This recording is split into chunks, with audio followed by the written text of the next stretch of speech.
Hello and welcome to my channel. इस video में हम स्टार्ट करने वाले हैं छत्तीसगढ़ लाइब्रेरी असिस्टेंट की जो वैकेंसी आई है। ठीक है, जो जूनियर जुडिशियल असिस्टेंट है छत्तीसगढ़ हाई कोर्ट में बिलासपुर की जो वैकेंसी है। ठीक है, और इस क्लास से मैं आपको एक बात बता देती हूँ शुरू करने से पहले। हमारे पास सिर्फ 10 दिन है और ये वन लाइनर होने वाली है और छोटे छोटे कैप्सूल्स में हम करने वाले हैं इसको, ताकि अम, हम जल्दी से जल्दी अपना कोर्स कंप्लीट कर पाए। सो स्टार्ट करते हैं। First question, which is the smallest unit of data in computers.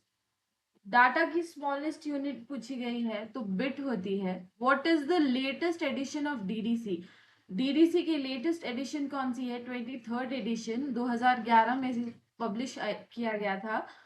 What is the birth date of Shiyali Ramamrita Ranganathan ji. ऐसा रंगनाथन की डेट ऑफ बर्थ आपसे पूछी गई है, that is 9 August 1892। On which date world copyright day observe. कौन सी डेट को हम सेलिब्रेट या मनाते हैं? World copyright day, that is 23rd April. Next है, grammar of classification is authored by whom. So ये जो बुक है ग्रामर ऑफ क्लासिफिकेशन, इसको ऑथर किसने किया था? WCB सेयर्स ने किया था। और who introduce subject classification. Subject classification को किसने इंट्रोड्यूस किया था? JD ब्राउन ने किया था। When was colon classification first published? So colon classification पहली बार आई थी 1933 में, SR रंगनाथन जी ने दिया था। आपसे कंट्री पूछी जाए, दैट इज इंडिया। ठीक है, कोहा सॉफ्टवेयर वॉज डेवलप बाय, तो कोहा को किसने डेवलप किया था? केपीटो कम्युनिकेशन ने किया था 1999 में। न्यूजीलैंड का है ये। ठीक है, कौन ने हमारा पब्लिक लाइब्रेरी वॉज स्टैब्लिश्ड इन, तो ये 1896 में स्टैब्लिश हुई, चेन्नई में है ये आपको मालूम होना चाहिए। नेक्स्ट है, when was the latest edition of soul software publish. तो 2021 में लेटेस्ट एडिशन आया है सोल का, ये आपको मालूम होना चाहिए। इसके बाद, हाँ, आपसे पूछा जाए, ये इंपॉर्टेंट है। ठीक है, ऐसे रंगनाथन जी ने पद्मश्री अवार्ड कब जीता था? 1957 में जीता था। वर्ल्ड बुक डे हम कब सेलिब्रेट करते हैं? 23rd अप्रैल को।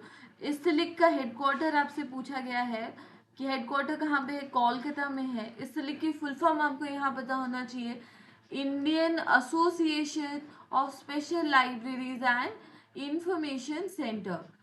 ठीक है, आपको ये बात मालूम होनी चाहिए। नेक्स्ट है, who developed soul software. Soul software develop किसने किया था? इन्फ्लुबेनेट ने किया था। इन्फ्लुबेनेट की फुल फॉर्म की मैं बात करूं, that is information and library networking. ठीक है, और ये हेडक्वार्टर इसका गांधीनगर में है, इन्फ्लुबेनेट का।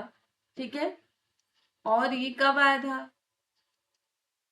1991 में। ठीक है, 1991 में इसको स्टैब्लिश किया गया है, ये बात आपको मालूम होनी चाहिए। ठीक है, अब ई ग्रंथालय का जो है फर्स्ट प्रोजेक्ट पूछा गया है कि कब लॉन्च हुआ।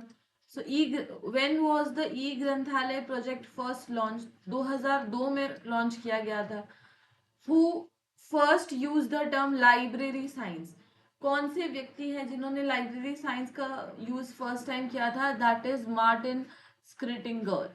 ठीक है, who is considered as the father of library science and when? SR Ranganathan जी को हम फादर ऑफ लाइब्रेरी साइंस कहते हैं और 1931 में हमने इन्हें कहा था क्योंकि इन्होंने हमें 5 लॉज ऑफ लाइब्रेरी साइंस दिए थे। ठीक है, the word bibliography is derived from which language. So bibliography जो वर्ड है वो ग्रीक लैंग्वेज का है, आपको इस लैटिन से इसे कंफ्यूज नहीं करना है। ठीक है, नेक्स्ट है, in which year colon classification introduce. 1933 में हमें सीसी मिली है, तो ऐसा रंगनाथन जी ने हमें दिया है। What is the full form of mark? Mark की फुल फॉर्म आपसे पूछी गई है, that is machine readable cataloguing. आपसे ये भी पूछा जा सकता है मार्क किसका पार्ट है, तो ये कैटलॉगिंग का पार्ट है, ये आपको मालूम होना चाहिए। व्हेन वाज ओसीएलसी एस्टैब्लिश्ड, तो 1967 में ओसीएलसी एस्टैब्लिश हुई थी। इसका हेडक्वार्टर है डबलिन ओहियो में, जो कि यूएसए में है। आपसे पूछा जाए who develop the PRECIS system, so PRECIS system क्या था, डेरिक ऑस्टिन ने इंट्रोड्यूस। ठीक है। आपसे ये पूछा जाए कि कोहा सॉफ्टवेयर कब डेवलप किया गया था, तो 1999 में डेवलप किया गया था। कोठारी कमीशन जो है वो कब पब्लिश की गई, 29 जून 1964।